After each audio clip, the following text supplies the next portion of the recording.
Hello, in this video we are going to discuss Rafi point 240.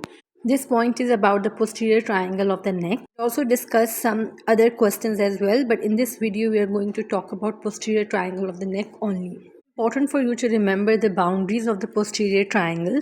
Anteriorly, posterior triangle is bounded by a posterior border of a sternocleidomastoid muscle.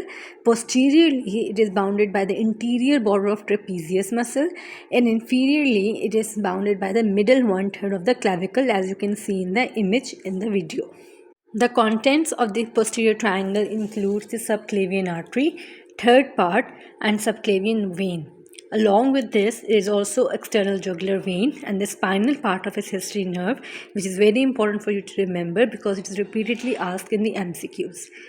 Branches of the cervical plexus and brachial plexus is also included in the contents of the posterior triangle.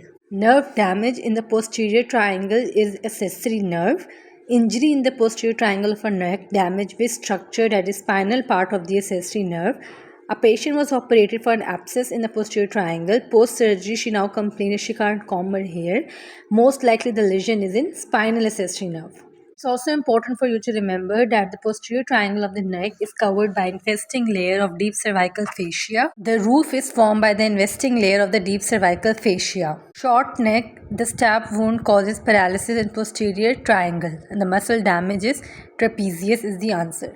Posterior triangle of the neck is divided by inferior belly of omohyoid muscle. Landmark muscle used to pass CVP line is sternocleidomastoid muscle. The information given in this point will be discussed in the other videos. This video was just for the posterior triangle of the neck. Thank you for listening.